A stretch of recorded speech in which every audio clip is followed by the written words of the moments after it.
Oh là là là là, mais qu'est-ce qu'ils ont fait?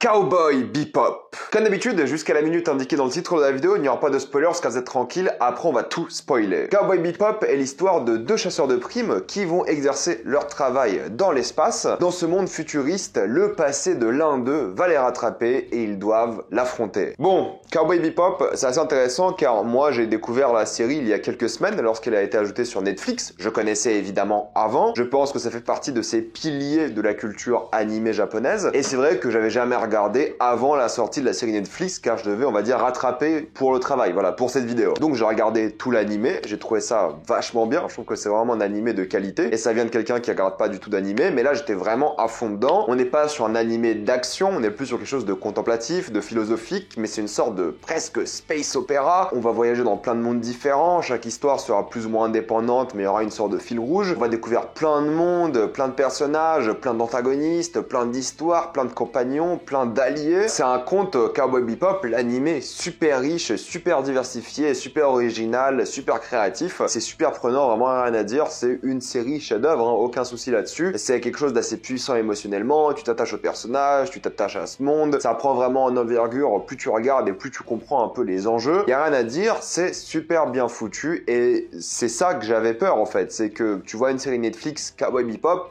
t'as un peu peur. Bah de une, comme je vous l'ai dit, on voyage dans beaucoup de mondes, il y a beaucoup de paysages, il y a plein de choses à visiter en animation, ça va. Là on est en live action, c'est complètement différent. Il faut faire les choses différemment et ça coûte beaucoup plus cher. Je pense que chaque épisode a coûté quand même une blinde, peut-être au moins 8 millions par épisode, hein, parce que des fois ça a la gueule, c'est clair et net, des fois c'est super beau et des fois c'est hideux. Ça par contre je comprends pas. C'est un peu le syndrome Netflix, j'ai l'impression. T'as des budgets de fou, tu fais un truc de science-fiction comme Cowboy Bebop ici et des fois c'est juste super joli, il y a une belle mise en scène, il y a des beaux décors, des beaux costumes, c'est vraiment nickel et rien à dire, c'est une belle série Cowboy Bebop et la scène d'après c'est immonde. Et tu vois, comme toutes les séries Netflix, ils ont dépensé la majorité du budget au début de la série et à la fin, bah c'est des couloirs, c'est des chambres, c'est des pièces, c'est des vaisseaux, il y a plus grand chose pour faire de l'action, il y a plus grand chose pour faire de l'éclairage, des effets spéciaux, on réduit au maximum. Et ça qui est un peu dommage déjà, c'est que c'est clairement inégal et dans la qualité de la série, t'as des épisodes qui sont vraiment bien, super divertissants, vraiment drôles, bien foutus, qui représentent bien l'ambiance Cowboy Bebop et d'autres épisodes qui sont quand même à côté de la plaque, qui sont chiants, qui sont pas intéressants. Donc déjà, d'un point de vue de la qualité, c'est inégal. D'un point de vue des effets spéciaux, c'est inégal. D'un point de vue répartition du budget, ça se voit aussi que c'est inégal. Et donc visuellement, bah j'étais déçu et surpris à la fois. C'est toujours un peu ça le problème. Avec ce genre de série, ils mettent l'argent mais pas assez. Et des fois, ils le mettent mais pas au bon endroit. Donc c'est toujours un problème. Et le truc, c'est que je pense que les gens qui n'ont jamais vu Cowboy Bebop vont vraiment apprécier cette série. Parce qu'en fait, même s'il y a de gros problèmes et tu sens que la série patauge à pas mal d'endroits, elle est pas très bien rythmée, je trouve qu'elle aurait dû juste avoir 8 épisodes et pas 10, parce que c'est presque 10 épisodes d'une heure, enfin voilà, entre 45 minutes et 1 heure, c'est pas la série la mieux foutue de ce point de vue-là, bah je pense que les gens qui connaissent pas Cowboy Bebop vont vraiment apprécier. Parce que mine de rien, c'est divertissant, t'as des personnages que tu peux apprécier, ils ont une bonne alchimie, surtout les deux personnages principaux, Spike et Jet Black, ils sont divertissants, les missions sont plutôt drôles, fun, c'est déjanté, il y a ce côté jazz, un peu à la Cowboy Bebop, ça reste un western de science-fiction, donc ça ils l'ont plutôt bien compris. Mais c'est vrai que si t'as vu Cowboy Bebop, bah en fait tu perds toutes les subtilités de Cowboy Bebop, de l'animé, tu perds quasiment toutes les thématiques intéressantes, voilà, les thématiques philosophiques, les thématiques politiques, les thématiques humaines, voilà, tu perds vraiment beaucoup de l'animé. Alors oui, l'animé c'est 26 épisodes de 20 minutes, mais là on est sur 10 épisodes d'une heure et ils ont raconté beaucoup moins de choses, alors que la durée est presque la même. Ils ont raconté moins de choses, ils ont moins de personnages, ils ont toujours leur délire avec les histoires indépendantes, mais là il y a beaucoup plus de fil rouge, là il y a beaucoup plus une histoire qui revient sur le passé, sur l'antagoniste principal et des choses comme ça. Donc ça c'est un peu problématique dans le sens où ils ont pas très bien réussi à gérer le contenu et c'est pas vraiment une adaptation de Cowboy Bebop, enfin plus ou moins. Il y a des scènes qui sont clairement tirées de l'animé, alors j'ai pas lu le manga mais j'en sais rien, il y a des scènes qui sont clairement tirées de l'animé et c'est des reproductions. Mais des fois il y a des choix qui n'ont rien à voir. Donc je pense vraiment que si vous aimez Cowboy Bebop, il faut aller voir cette série comme quelqu'un qui ne connaît pas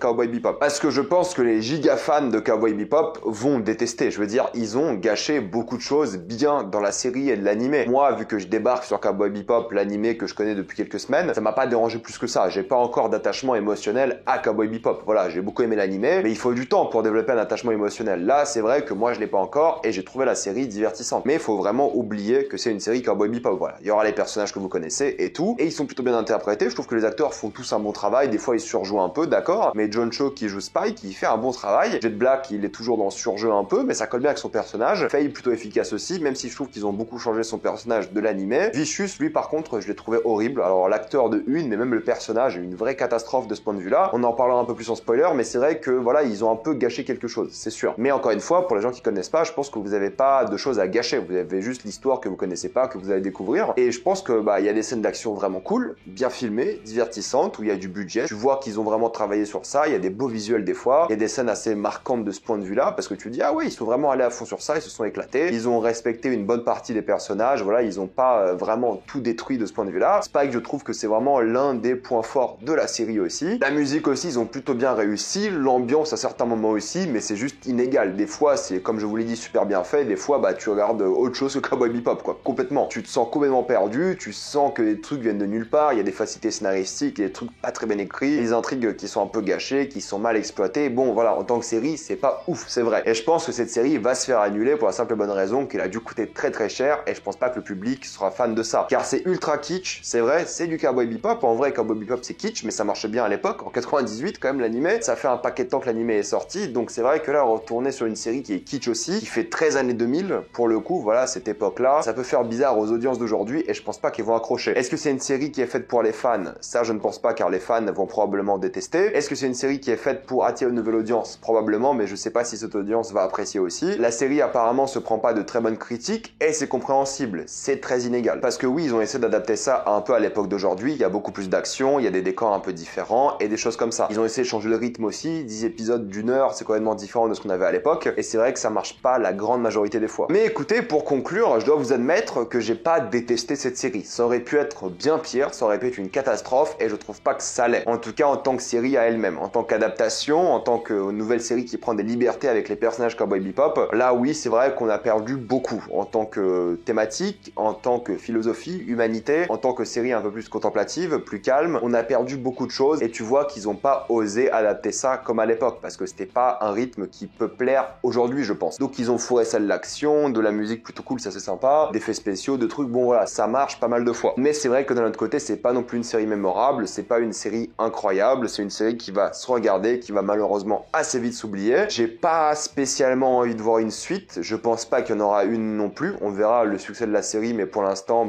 il y a pas trop de bonnes critiques, ni des spectateurs, ni de la presse, donc ça m'étonnerait qu'on revoie cette série un jour ou un autre. Après, je me suis déjà trompé sur ça, mais bon, je pense que là, vu le budget, ils vont pas prendre plus de risques. Et c'est un peu dommage, parce que l'acteur principal, tu vois qu'il s'est donné à fond, et tu vois qu'il est bon, mais clairement, c'est pas suffisant, parce que c'est pas top, quoi. C'est pas mauvais, mais c'est pas top, et vous allez sûrement pas vous en rappeler. Et je vais en profiter pour vous conseiller de voir l'animé, qui est complètement différent, qui est bien plus lent, d'accord, et qui est bien meilleur aussi, et bien plus mémorable, et avec beaucoup plus d'émotion. Donc foncez sur l'animé. Maintenant, on va passer en spoiler. Alors c'est vrai que l'une des choses que j'ai appréciées dans cette série, c'est la relation Spike et Jet Black. Tu vois qu'ils ont une amitié qui est bien plus fondée, j'ai l'impression, dans l'animé. En tout cas, dans l'animé, tu passais beaucoup moins de temps avec eux d'un moment à un autre. Là, vu que c'est une série live action, ils passent beaucoup de temps ensemble, ils parlent beaucoup, il y a beaucoup de dialogues, ils ont beaucoup de péripéties ensemble, il y a une vraie alchimie qui se crée au fur et à mesure. Alors que dans l'animé, c'était plus sur le long terme, sur plusieurs épisodes. Des épisodes où ils se parlaient à peine, où ils échangeaient 2-3 phrases, mais ça crée une alchimie au fur et à mesure. Là, ils voulaient vraiment mettre cette relation au cœur de tout. Ils voulaient vraiment dire, voilà, ça c'est Spike et Jet Black, c'est le cœur de la série, c'est leur histoire, c'est leurs problèmes, c'est leur qualité, c'est leur passé. Jet Black qui a pour le coup une enfant et qui veut la protéger et veut gagner de l'argent pour elle, mais il y a plein de conflits évidemment qui vont intervenir et il va mettre la vie de sa fille en danger. Et de l'autre côté, Spike qui a un passé en tant que criminel, voilà, en tant que mec du syndicat, un assassin, et au fait ces deux-là qui travaillent ensemble, un ex-flic et un ex-assassin. Évidemment ça finit mal à la fin quand ils découvrent la vérité, mais j'ai bien aimé le fait qu'il y ait cette alchimie qui fonctionnait plutôt bien pour le coup, et c'était c'était divertissant de les voir et t'en apprenais beaucoup sur eux, ils étaient plutôt bien développés. Faye était aussi bien développée, on parlait de son identité, c'était vraiment la recherche de son identité toute la série. Elle a un peu changé de l'animé évidemment, mais c'est vrai que là, elle était très divertissante aussi. Elle n'est pas aussi mémorable que celle de l'animé, c'est clair. Elle est un peu en arrière par rapport aux autres relations de la série, mais écoutez, j'ai pas détesté son personnage, ils l'ont plutôt bien développé et tu vois qu'il y a une évolution. Julia aussi, au final, ils lui ont donné du développement de personnage, ils l'ont fait beaucoup évoluer, surtout à la fin quand elle prend les rênes face à Vicious. Elle était présente, ça parlait aussi de son passé, de qui elle était, comment elle est arrivée là, il y avait un épisode flashback. Il y avait aussi pas mal d'épisodes très noirs, voilà, du genre du détective noir qui était plutôt cool. Ils ont plutôt bien adapté certaines histoires, donc ça c'est sympa. Mais c'est vrai que Vicious, par exemple, moi j'y ai pas cru une seule seconde, je suis désolé, j'ai pas du tout réussi avec ce personnage. J'ai trouvé qu'il surjouait de fou, que les relations qu'il avait étaient trop factices, il avait pas d'alchimie avec qui que ce soit, et quand il retrouve Spike, t'as pas cette impression qu'ils étaient frères, on va dire, coéquipiers, et au fait, tu ressens rien au combat final. Le combat final est plutôt sympathique, mais c'est vrai que t'aurais espéré avoir un peu mieux. Là, t'es un peu déçu, tu t'attendais à mieux. Ils ont aussi mal exploité pas mal de choses, hein, comme le chien, par exemple, c'est un peu dommage. L'enfant insupportable qui arrive qu'à la fin, c'est vrai qu'il surjoue de fou aussi. C'est comme ça dans l'animé, je suis d'accord, mais c'est vrai qu'en live action, ça passe beaucoup moins. Est-ce qu'il y a des épisodes mémorables? Je sais pas trop. Honnêtement, il y a rien qui m'a semblé mémorable, il y a rien qui m'a semblé incroyable. C'était sympa tout le long, divertissant tout le long, mais il y a aucune scène où je me suis dit, là, il y a de l'émotion, là, c'est fort. Non, j'ai pas ressenti quoi que ce soit. J'ai bien aimé, je me suis plus ou moins attaché au personnage, mais c'est vrai que sans plus, quoi. Dites-moi dans les commentaires ce que vous avez pensé de la série live action de Netflix. Je pense que vous ne serez pas nombreux à regarder cette vidéo et la série, mais voilà, mettez-moi votre avis dans les commentaires. Comme d'habitude, pensez à vous abonner à la chaîne pour plus de vidéos. Mettez un j'aime et partagez cette vidéo, ça aide beaucoup la chaîne. Si vous aimez la chaîne, pensez à devenir membre ou soutien sur YouTube. Suivez-moi sur tous mes réseaux, et moi je vous dis à la prochaine fois. Salut à tous.